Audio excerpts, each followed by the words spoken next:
जय बद्री केदारनाथ दोस्तों, बहुत बहुत स्वागत है आपका मेरे एक और यूट्यूब वीडियो पे। तो आज मैं वीडियो थोड़ा देर से बना रहा हूँ, लगभग 4:30 बजे का समय है और मार्केट तो बंद हो चुकी है। तो आज निफ्टी 50 में 1.69% की रिकवरी देखी गई है, लगभग 374 पॉइंट की। निफ्टी नेक्स्ट 50 में 2.12%, लगभग एक 1261 पॉइंट की। निफ्टी बैंक में लगभग 1.31%, 650 पॉइंट की। मिड कैप, इस पर नज़र बनाते हैं, 2% की तेज़ी दी गई है मिड कैप 100 में, लगभग 1028 पॉइंट। और निफ्टी स्मॉल कैप में भी 2% की तेज़ी दी गई है, लगभग 321 पॉइंट। तो अब देखो दोस्तों, ऐसा ही होता है। जब बहुत ज़्यादा बिकवाली आती है तो सबके हाथ पांव फूल जाते हैं और लोग बाय नहीं कर पाते। अब जो उस मौके पर चौका मार देता है वो थोड़ा बहुत कमा लेता है। तो ऐसा तो नहीं कहूँगा कि मैं कोई बहुत तगड़ा चौका मार दिया मैंने, या फिर कल मैंने जिस लेवल पे बाइंग कर ली उस लेवल पे अब दोबारा मार्केट नहीं आ सकती। तो देखो, लोग तो आपको ना चार्ट्स देखकर बताते हैं कि मार्केट गिर सकती है। तो मैं आपको फिर से बता रहा हूँ कि मार्केट अभी भी बियर ट्रैप से बाहर नहीं हुई है। 19 मई तक का समय बहुत ख़राब है। और ये मैं थोड़ा ना मुझे यकीन है कि आप में से कई लोग शायद हंसेंगे, मैं एस्ट्रोलॉजिकल पॉइंट ऑफ व्यू से बोल रहा हूँ। क्योंकि एस्ट्रोलॉजिकल पॉइंट ऑफ व्यू से जो गणना बन रही है, उसके अकॉर्डिंग 19 मई तक का समय बहुत ख़राब है शेयर बाज़ार के लिए। और वर्ल्ड ओवर है, सिर्फ इंडिया में नहीं, वर्ल्ड ओवर। तो इसमें टर्मोइल बहुत रहेगा, तो टर्बुलेंस बहुत रहेगा। तो ये मार्केट ऊपर जाएगी, फिर झटका मार के नीचे आएगी, फिर ऊपर जाएगी, फिर झटका मार के नीचे जाएगी। तो ऐसा 2-3 बार और हो सकता है।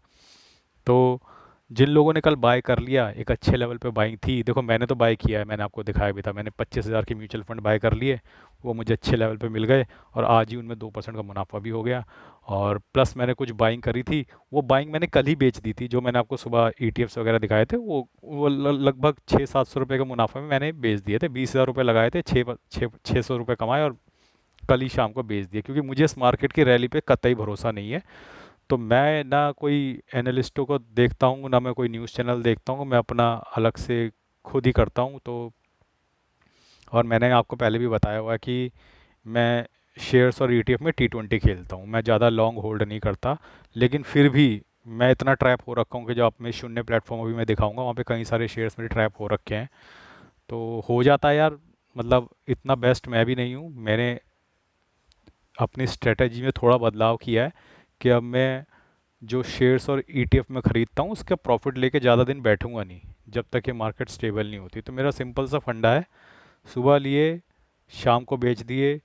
जितना भी मुनाफा हुआ, 100 रुपये, 200 रुपये, 400 रुपये, क्योंकि इस मार्केट में लोगों को 1 रुपया भी कमाने को नहीं मिल रहा है, इतनी खतरनाक हो रखी है मार्केट।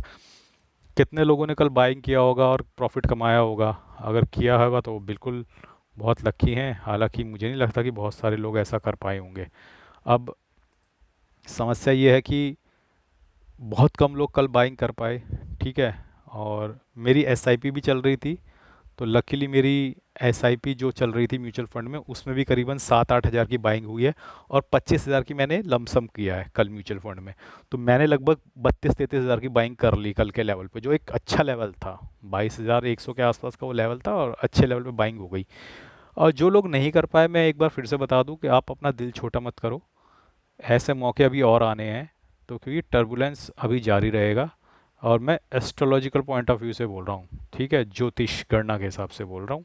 हालांकि मुझे नहीं आती, लेकिन मेरे कुछ जानकार हैं, उनसे मैंने इस बारे में पता किया, जो शेयर मार्केट से रिलेटेड ज्योतिष गणना भी करते हैं। तो उनका ये मानना है कि 19 मई तक आएगी, और मुझे भी ऐसा लगता है कि होगा ये टर्बुलेंस, क्योंकि इस टर्बुलेंस के बारे में उन्होंने पहले ही प्रेडिक्ट कर दिया था। तो हालांकि मैं ये नहीं कहूँगा कि आप सारा काम का छोड़कर अब एस्ट्रोलॉजी के पीछे पड़ जाओ, लेकिन मेरे हिसाब से मैंने भी पहले ही बोल दिया था कि अप्रैल में अभी फॉल आएंगे। और ये फर्स्ट और सेकंड वीक ऑफ मई तक अब एक्सटेंड हो गया बिकॉज ऑफ टैरिफ। तो आपको मौके दोबारा मिलेंगे।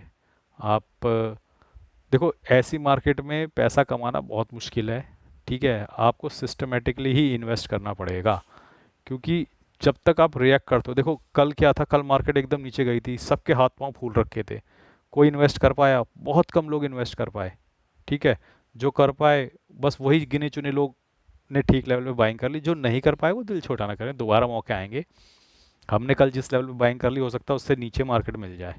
और इसकी बहुत ज़्यादा प्रोबेबिलिटी है कि उसके नीचे भी आपको मार्केट मिल सकती है। तो उसमें फिर होता ही है कि जब इस तरीके के मौके आते हैं तो एकदम भूचाल सा आ जाता है, समझ नहीं आता क्या बाय करें क्या ना बाय करें। तो हम तो म्यूचुअल फंड में पैसा डाल देते हैं, थोड़ा बहुत ईटीएफ्स वगैरह खरीद लेते हैं, और ईटीएफ्स का प्रॉफिट तो मैं बुक कर चुका हूँ, और म्यूचुअल फंड मेरे कल सस्ते में आ गए। बाकी मेरी एसआईपी तो चल ही रही है। तो दिल ना छोटा करे, जो जो नहीं कर पाए आगे आपको मौके मिलते रहेंगे। बाकी एक बार एफआईडीआई का डेटा देख लेते हैं। तो देखो कल मैंने शायद सुबह 10-11 बजे वीडियो बनाया था, और तब भी मैंने एक बात बोली थी कि मार्केट 2 घंटे से 1000 पॉइंट नीचे खुली थी और 1000 पॉइंट पर ही है, तो बाइंग कौन कर रहा है। ये कल मैंने 11 बजे वीडियो बनाया था। मैंने क्या बोला था, डी आई आई बाइंग कर रहे हैं। देखो कितनी बाइंग आई है, 12,122 की। तो ये थोड़ा आप एक्सपीरियंस जब हो जाते हो ना, तो आपको ये चीज़ें अपने आप समझ में आ जाती हैं। यार 1000 गैप डाउन मार्केट खुली है, 2 घंटे हो गए थे जब मैंने कल का वीडियो बनाया। तो जब आपको एक्सपीरियंस हो जाएगा तो आप खुद समझ जाओगे यार डीआई बाइंग कर रहे हैं, डीआई बाइंग कर रहे हैं तो मुझे भी बाइंग करनी चाहिए। देखो मैंने इस लॉजिक से बाय किया था कि यार 1000 पॉइंट नीचे गैप डाउन मार्केट खुली है, 2-2.5 घंटे हो गए हैं, मार्केट वहीं की वहीं है, इसका मतलब कोई तो बाइंग कर रहा है। मैंने कल वीडियो में भी बताया था, इसका मतलब डीआई बाइंग कर रहे हैं। और अगर डीआई बाइंग कर रहे हैं, मेरे से इंटेलिजेंट लोग बाय कर रहे हैं, तो मैं कौन हूँ, मैंने चुपचाप उनकी देखा देखी मैंने भी बाइंग कर ली। तो वो अच्छा लेवल था, और अचानक से मार्केट देखो कल जो लो बना था और आज जो हाई बना है उसमें लगभग 1000 पॉइंट का अंतर है। 1000 पॉइंट कमाने वालों ने कमा लिया होगा, हम इतना एक्सपर्ट नहीं है, और शायद हमारे कमेंट सेक्शन में कोई एक्सपर्ट आदमी आता हो, उन्होंने भी कमाया होगा। बाकी 7 अप्रैल को आप देख सकते हैं 9040 करोड़ की सेलिंग है एफआई की, ये भी मैंने कल आपको ड्यूरिंग द डे ही बता दिया था, ठीक है। और यहाँ पे 12,122 करोड़ की बाइंग करी है डीआई ने। देखो आजकल क्या चलता है, सब मशीन ट्रेडिंग है। जैसे ही लेवल हिट होता है, इनकी मशीनें धड़ाधड़ बाइंग ऑर्डर पेल देती हैं। अब इतनी देर में ह्यूमन लोग तो समझ भी नहीं पाते। मैं तो चलो रिएक्ट कर गया, मैंने फिर भी खरीद लिए 25,000 के एडिशनल म्यूचुअल फंड, लेकिन अधिकतर लोग रिएक्ट भी नहीं कर पाए होंगे उस सिचुएशन में, क्योंकि उस वक्त डर का माहौल होता है ना, डर लग रहा होता है मार्केट जब गिर रही होती है। लोग आज खरीद रहे होंगे, और जो आज खरीद रहे हैं फिर ट्रैप होंगे, देख लेना। अभी मार्केट दोबारा से उठा के नीचे ले जाएंगे इस हफ्ते के आखिर तक, या अगले हफ्ते तक, देख लेना आप, दोबारा ये नीचे आएगी। तो आई थिंक इसमें पैनिक होने की ज़रूरत नहीं है। आपके डीआईआई साथ खड़े हैं और वो बाइंग कर रहे हैं। बाकी एफआई तो इस वक्त पूरी दुनिया में बेच रहे हैं, क्योंकि एफआई को ना अनसर्टेनिटी पसंद नहीं होती मार्केट में, तो वो कहते हैं कि हम तो बेच रहे हैं, हमें तो नीचे लेवल पे सस्ते लेवल पे मिल जाएगा। तो वो एफआई तो हर जगह बेच रहे हैं, क्या इंडिया, क्या जापान, क्या चाइना, क्या इंडोनेशिया, क्या सिंगापुर, वो तो हर जगह बेच रहे हैं। तो आपकी मार्केट में भी उन्होंने बेच दिया, तो उसमें ज़्यादा घबराने की ज़रूरत नहीं है। बाकी आते हैं फिनविशिया प्लेटफॉर्म पे। यार इस शून्य ना, शून्य ऐप में एक शॉर्टकमिंग है कि अब मैंने जो शेयर्स कल खरीदे थे वो मैंने बेच दिए थे 500-600 रुपये के प्रॉफिट में, क्योंकि मैं ज़्यादा समय इसमें होल्ड नहीं करना चाहता था। अब मेरे पास वही पुराने शेयर बचे हुए हैं। कल मैंने आप लोगों को बाइंग दिखाई थी, लेकिन आज मैं आपको सेलिंग दिखा नहीं सकता क्योंकि वो साले बिक गए। तो इस ऐप की ये शॉर्टकमिंग है, लेकिन अब जो बचा हुआ है मेरे पास यही माल बचा हुआ है। कल 20% डाउन था, आज 17% डाउन हो गया, थोड़ी इंप्रूवमेंट हो गई है। 1,85,000 के ही शेयर कल भी थे, और आज भी उतने कही हैं। 1,53,130 की करंट वैल्यू है, तो ये वैल्यू में थोड़ी इंप्रूवमेंट हो गई। बाकी जो मैंने बाइंग आपको दिखाई थी कल, ईटीएफ्स वगैरह जो मैंने खरीदे थे, मिड कैप 20, स्मॉल कैप 20, आपका निफ्टी 20, वो सब मैंने प्रॉफिट बुक कर लिया था एंड ऑफ द डे में। मैं 500-600, ज़्यादा नहीं कमाया था मैंने, मेरे ख्याल 0.75% का ही गेन हुआ था। तो 600-700 रुपये लेके मैं बाहर निकल गया था शाम को ही। हाँ आज मार्केट और ऊपर गई है, तो कई लोग बोलेंगे देखा आपने रैली मिस कर दी। तो यार ऐसी मार्केट में ना, भले ही रैली मिस हो जाए, आपकी कैपिटल नहीं अटकनी चाहिए। डाला, कमाया, बाहर आ गए, डाला, पैसा कमाया, बाहर आ गए, तो एटलीस्ट आपके हाथ में कैश भी आ गया और ऊपर से 500-600 रुपये फालतू भी आ गए। तो मैंने हमेशा से बताया हुआ है कि मैं इसमें शॉर्ट टर्म गेम खेलता हूँ शेयर्स और ईटीएफ में, और लॉन्ग टर्म होल्डिंग गेम जो है मेरी वो म्यूचुअल फंड में चलती है, वहाँ पे मैं लंबा इन्वेस्टेड हूँ, ठीक है। यहाँ से तो मुझे ये पोर्टफोलियो खाली करना ही है, तो देर सवेर मैं यहाँ से सारा माल बेच ही दूंगा इस साल के आखिर तक या अर्ली नेक्स्ट ईयर तक।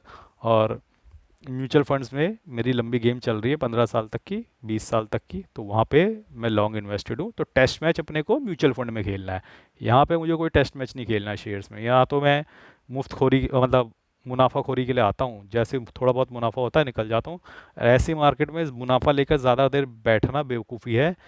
जब जितना मिले लेकर बाहर निकलो। अभी भी ऐसा नहीं है कि मार्केट यहाँ से ऊपर ही ऊपर जाने वाली, नहीं, जब जितना मिले, मुनाफा मिले, ½ % मिले, 1% मिले, लॉक करो, बाहर निकलो। ये इस तरीके की मार्केट है। बाकी मैं आपको अब अपने दिखाता हूँ दर्दनाक कहानी, जो कि हमारे म्यूचुअल फंड पोर्टफोलियो के एंड मनी ऐप पे आ जाते हैं सबसे पहले। तो कई लोग मेरे को बोल रहे थे भैया आपने हमको वो नहीं दिखाया अपना म्यूचुअल फंड का पोर्टफोलियो ग्रो ऐप का। यार देखो, थोड़ा सा ना बात को समझो। कल था मंडे, ठीक है, मंडे सुबह में वो वीडियो बना रहा था। अब आप बताओ, जब मार्केट सैटरडे संडे क्लोज है तो मेरे ग्रो ऐप के म्यूचुअल फंड पोर्टफोलियो में कोई चेंज हुआ ही नहीं। जो मैंने आपको सैटरडे को दिखाया था वही संडे को था, वही मंडे को था, तो मैं उसमें क्या दिखाता। आज दिखाऊंगा, आज तो चेंज हुई हो गया ना, तो आज दिखाऊंगा। तो आई थिंक यहाँ पे थोड़ा सा आपको समझना पड़ेगा कि मैं ऐसा क्यों कर रहा हूँ। और ये मेरा म्यूचुअल फंड पोर्टफोलियो है। इसमें अलग तरीके से दिखने लग गया। इन्वेस्टेड वैल्यू 2,33,089 रुपीज़ है। करंट वैल्यू 2,23,299 रुपीज़ है।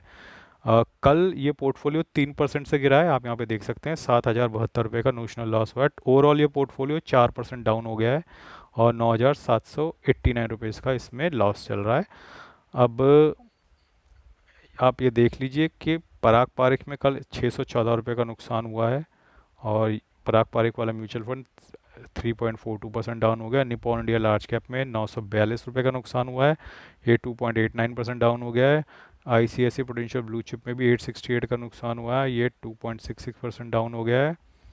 आदित्य बिरला सन लाइफ में 2.77% का नुकसान हुआ है, ये 2.94% डाउन हो गया है। और गोल्ड में भी गिरावट हो रही है, कल 1.69% का नुकसान हुआ है, ये 2.79% के प्रॉफिट में है ये म्यूचुअल फंड। तो मुझे पता है कई लोग और कई जगह ये कमेंट्री आ रही है कि गोल्ड में भी गिरावट होगी, लेकिन फिर भी मैं गोल्ड में इन्वेस्टेड रहूँगा, क्योंकि इसमें भी मैं लॉन्ग टर्म के लिए इन्वेस्टेड हूँ। तो मे भी एक शॉर्ट टर्म में इसमें गिरावट आएगी, लेकिन I am bullish for long term on gold. तो मैं गोल्ड में इन्वेस्टेड हूँ, मेरी एसआईपी कटती रहेंगी गोल्ड में, तो रेस्ट अश्योर। बाकी कोटक एमर्जिंग इक्विटी ये इस मिड कैप का है, 276 रुपये का इसमें नुकसान हुआ है, 6.58% के लॉस में आ गया। मोतीलाल ओसवाल में 206 का नुकसान हुआ है, 6.69% के लॉस में है ये mutual fund.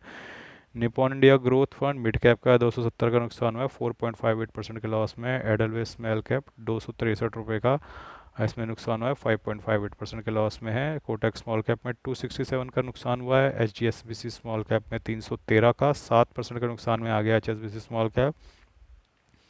Nippon India small cap में 218 का नुकसान हुआ है, 5.13% के लॉस में है। कैनरा रोबेको में 207 का नुकसान हुआ है, 6.83% के लॉस में है। Bank of India small cap में 341 का नुकसान हुआ है और ये 7.13% के लॉस में है। और Invesco India large and mid cap में 282 का नुकसान है, 4.39% के लॉस में। इन्वेस्को इंडिया मिड कैप में 288 का नुकसान हुआ है, 5% के नुकसान में। एडलवेज मिड कैप में 235 का नुकसान हुआ है। H D F C mid cap में 193, जी एम फ्लैक्सी कैप में 197, Bandhan core equity 184, S B I small cap 167, Tata small cap 233। तो ये सब मिल मिला के कल जो नुकसान हुआ है इस पोर्टफोलियो में 7,072 रुपये का हुआ है। हालांकि इसमें से काफ़ी रिकवरी आज हो जाएगी, लगभग 2% के आसपास की आज रिकवरी होनी चाहिए। तो लेट्स सी रिकवरी के बाद कैसा दिखता है ये पोर्टफोलियो। तो बाकी मैं आपको दिखा देता हूँ। कल मैंने जो ऑर्डर बाय किया था कैनरा रोबेको, आपको पता है मैंने कल लमसम किया था इसमें, तो वो 1,000 रुपये की देखो मुझे 7 अप्रैल की एनएवी मिल भी गई है, सस्ती एनएवी मिल गई है मुझे। उसी तरीके H S B C small cap में मैंने किया था, इसमें भी मुझे 7 अप्रैल की एनएवी मिल गई है। Bank of India small cap में भी कल की मुझे 7 अप्रैल की एनएवी मिल गई है। कोटक स्मॉल कैप में मैंने खरीदारी करी थी, इसमें भी मुझे 7 अप्रैल की एनएवी मिली। एडलवेस स्मॉल कैप में भी मुझे 7 अप्रैल की एनएवी मिल गई है। ये बाइंग फेल हो गई थी, लेकिन मैंने ऊपर देखो एडलवेस स्मॉल कैप में इन्वेस्ट कर दिया था। मोतीलाल ओसवाल मिड कैप में भी एनएवी मिल गई है 7 अप्रैल की। H D F C mid cap में अभी बाय इन प्रोग्रेस है, लेकिन इसमें भी एनएवी 7 अप्रैल की ही मिलेगी, ये मैं आपको दिखा दूंगा कल के वीडियो में। एडलवेस स्मॉल मिड कैप में भी अभी बाय इन प्रोग्रेस दिखा रहा है, इसमें भी लेकिन यहाँ पे ऑलरेडी कंफर्म कर चुके हैं कि 7 अप्रैल की ही मुझे एनएवी मिलेगी। तो बाइंग करने की वजह ये थी कि कल मार्केट अच्छा सस्ते रेट पे मिल रहा था, तो कल इसलिए मैंने लमसम डाला था। Kotak emerging equity mid cap का है ये, इसमें आप देख सकते हो कि 7 अप्रैल की मुझे एनएवी मिल गई है। निपॉन इंडिया ग्रोथ में भी मुझे 7 अप्रैल की एनएवी मिल गई है। निपॉन इंडिया लार्ज कैप में मुझे 7 अप्रैल की एनएवी मिल गई है। और आईसीआईसी प्रूडेंशियल ब्लू चिप में भी अभी बाय इन प्रोग्रेस दिखा रहा है, लेकिन मुझे इसमें भी 7 अप्रैल कंफर्म हो चुका है। यहाँ पे देखो ऑर्डर डेट कंफर्म हो गया है, तो 7 अप्रैल की मुझे एनएवी मिल जाएगी। पराग पारिक में भी मुझे 7 अप्रैल की एनएवी कंफर्म हो चुका है, मिल जाएगी, अभी अलॉट नहीं हुआ है। बाकी उसके अलावा आज की एसआईपी दिखा देता हूँ कि मेरी आज की एसआईपी चल रही थी। तो आज आप देख सकते हो कि मेरी निप्पॉन इंडिया लार्ज कैप की एसआईपी आज गई है, आईसीआईसीआई प्रूडेंशियल ब्लू चिप की गई है, कैनरा रोबेको स्मॉल कैप की भी एसआईपी आज कटी है। This is my normal SIP, ये लमसम नहीं है। देखिए बंधन कोर इक्विटी की भी एसआईपी आज कटी है, एडलवेज स्मॉल कैप की भी कटी है, एसबीआई स्मॉल कैप की भी कटी नहीं, ये कल की है। तो एक दो तीन चार पाँच पाँच एसआईपी मेरी आज कटी हैं। तो नॉर्मल एसआईपी तो जारी है, बीच बीच में कभी अच्छे लेवल्स आते हैं तो मैं थोड़ा बहुत लमसम डाल देता हूँ।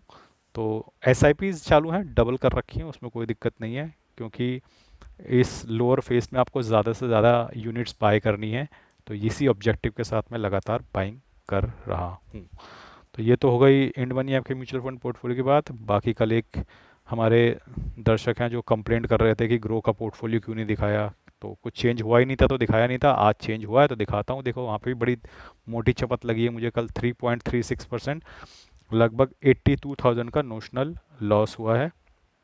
और इसमें मैं आपको दिखा देता हूँ कहाँ कहाँ सभी लाल थे, कोई म्यूचुअल फंड तो बचा नहीं होगा। तो जिसने सबसे कम गिरा वो सबसे ऊपर नज़र आ रहा है, पराग पारिक, आईसीआईसीआई प्रूडेंशियल भारत। ऐसे आप देखते जाइए, क्योंकि नेगेटिव वाला पढ़ने में मुझे मज़ा नहीं आता, सब लाल ही है। और जो सबसे ज़्यादा गिरे हैं वो आपको सबसे नीचे नज़र आएगा, Bank of India small cap. तो Bank of India small cap का सिंपल फंडा है, जितना इंडेक्स गिरता है ये उससे ज़्यादा गिरता है, और जितना इंडेक्स बढ़ता है ये उससे ज़्यादा बढ़ता है। तो हाई बीटा म्यूचुअल फंड है bank of India small cap. तो अगर इंडेक्स 4% गिरेगा तो ये बाबूजी 5% गिर जाएंगे, इंडेक्स 4% बढ़ेगा तो ये बाबूजी 5% बढ़ जाएंगे। तो बैंक ऑफ इंडिया का स्मॉल फंडा सिंपल है। उसी तरीके से आप देख सकते हो सब में लगभग अच्छे से पिटाई हुई है, स्मॉल कैप और मिड कैप की सबसे ज़्यादा पिटाई हुई है कल। और ये सब मिल मिला के कल 82,000 का नोशनल लॉस हुआ। इन्वेस्टेड वैल्यू 27,45,000 है, करंट वैल्यू 23,57,000 है, और लगभग 3,88,000 के मैं लॉस में हूँ इस पोर्टफोलियो में। अब स्थिति दोस्तों ये है कि मैंने जैसा आपको बताया कि अभी भी ये टर्बुलेंस ख़त्म नहीं होगा, कोई टैरिफ वॉर ख़त्म नहीं हो गई है। ठीक है, अभी शाम को एक आध उल्टे सीधे बयान और आ जाएंगे, और 19 मई तक तो ये टर्बुलेंस रहेगी। तो मार्केट में stability second half of May से ही आनी शुरू होगी। तो तब तक आपको तैयार रहना चाहिए। जो भी आपके पास कैश हो उसे डिप्लॉय करना है। अच्छे लेवल जब आते हैं, कल जैसा लेवल आया था, और तो अच्छे लेवल पे डालने की कोशिश करोगे तो आपको थोड़ा बहुत फ़ायदा होगा, उससे लॉन्ग टर्म में आपको थोड़ा ज़्यादा फ़ायदा होगा। बाकी रेगुलर एसआईपी चलाते रहिए, क्योंकि मार्केट कहाँ जाएगा कैसे जाएगा कोई प्रेडिक्ट नहीं कर सकता। अब आज उठना शुरू हुआ है तो हो सकता है कि उठते उठते 23,000 को क्रॉस करके 23,500 भी निकल जाए, और फिर अचानक से धड़ाम से नीचे आ जाए। तो ये सब चलता रहेगा मार्केट में। तो अगर आपको एवरेज आउट करना है अपने बाइंग प्राइस को, तो यही एक तरीका है कि आप लगातार अपनी एसआईपी जारी रखिए, और मार्केट को टाइम करने की कोशिश मत कीजिए, क्योंकि बहुत मुश्किल होता है टाइम करना। अब कल मैंने कर लिया टाइम तो that is a different thing, लेकिन हर बार सक्सेस नहीं मिलेगी मुझे भी। हो सकता है कि अभी आज लोग रिग्रेट कर रहे हैं हम कल नहीं खरीद पाए, मान लो कि आज और गिर जाता, तो फिर जो लोग खरीद गए वो रिग्रेट करते हैं, जो नहीं खरीद पाए वो खुश हो जाते। तो मार्केट में ये चलता रहता है। तो आई थिंक इस पे आपको बहुत ज़्यादा फोकस नहीं करना चाहिए, फोकस ऑन सिस्टमेटिक इन्वेस्टमेंट। देखिए लमसम वाली गेम तब चलते हैं जब मार्केट स्टेबल हो या बुल रन में हो, तो जैसे ही थोड़ा बहुत फॉल आए तो पैसा डाल देना चाहिए। अब इस मार्केट में ऐसा ये है कि आप कंफ्यूज हो जाओगे कि मार्केट कब ऊपर जा रही है कब नीचे जा रही है। शाम को एक नेगेटिव न्यूज़ आ गई तो 1,000 पॉइंट कल फिर नीचे चली जाएगी। तो ऐसे में सिस्टमेटिकली इन्वेस्ट करते रहना, ताकि आपको हर लेवल पे आपको यूनिट्स एलोकेट होती रहे। अब जैसे अगर मैं लमसम को हटा भी दूं तो मेरी एसआईपी तो चल ही रही थी ना, 7,000 की मेरी एसआईपी कटी है, वो सारी सस्ती एनएवी पे खरीद ली है, सस्ती यूनिट्स मिल गई मुझे। आज थोड़ा उससे महंगी मिली, कल थोड़ा और ऊपर चल जाएगा, कल थोड़ा और महंगी मिल जाएगी, फिर अचानक परसों नीचे आ जाएगी, फिर दोबारा सस्ती मिल जाएंगी। तो एवरेज आउट हो जाती हैं यूनिट्स, तो एक ठीक ठाक लेवल पे मिल जाती हैं। इसीलिए सिस्टमेटिक इन्वेस्टमेंट ज़रूरी है।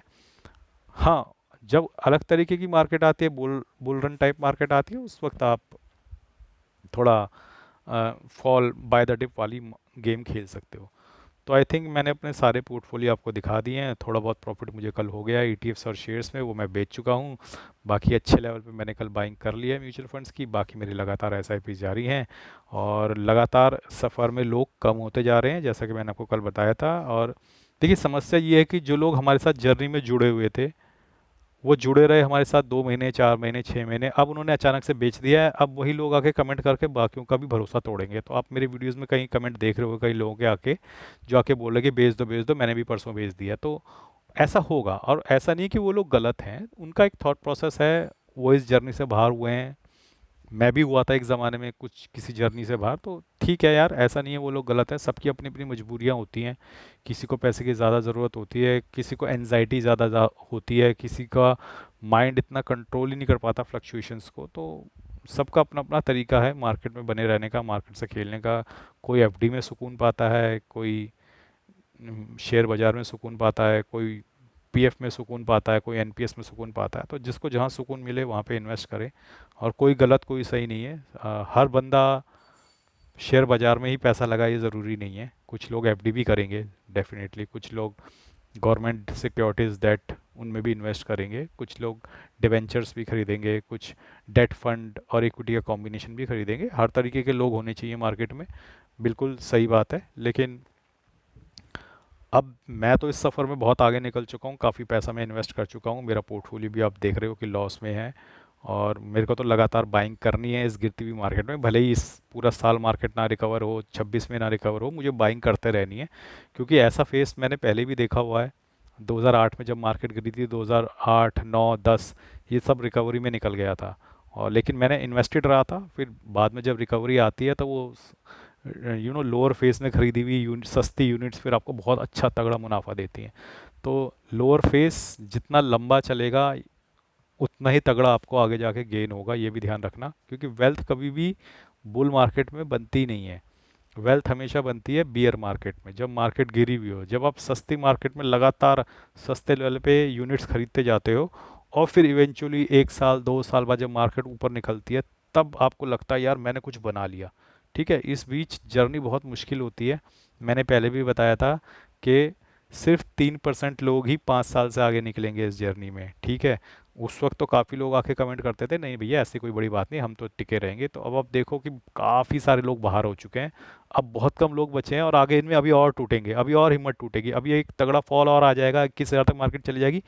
तो अपने ही वीडियोस में कमेंट आप देखोगे और कई लोग आके कमेंट करेंगे मैंने भी भेज दिया, मैंने भी भेज दिया। तो ये तो होना है, और यही सत्य है। और यही हिस्टोरिकल डेटा भी बताता है कि 3% लोग ही 5 साल से ऊपर निकलेंगे, उसके पहले सब निकल जाएंगे। अगर सारे आगे निकल जाएं तो सारे ना बन जाएंगे करोड़पति, तो सारे नहीं बनने वाले ना करोड़पति, करोड़पति तो गिने चुने लोग ही बनेंगे। और वो जो गिने चुने लोग हैं वही 5 साल से आगे कैरी करेंगे। तो इसीलिए जो यंग लोग हैं उनको मैं बोलता हूँ कि यार आपके पास तो समय बहुत है। जो 25 26 27 साल के हैं, 28 साल के हैं, 30 साल के भी हैं, उनके पास समय बहुत है। आप तो इन्वेस्ट करो 20 22 25 साल, आप तो 101% करोड़पति बनोगे। तो मेरा काम है आप लोगों को मोटिवेट करना और आप लोगों को जागरूक रखना। बाकी म्यूचुअल फंड के बुक्स के फाइनेंशियल प्लानिंग से रिलेटेड कुछ मैंने लिंक्स दे रखे हैं, वहाँ जाके आप शॉपिंग कर सकते हैं। आप लोग फ्लिपकार्ट से तो कुछ ना कुछ खरीदते ही होंगे, तो मेरे लिंक से जाके खरीद सकते हैं, आपके भाई को कुछ कमीशन मिल जाएगी।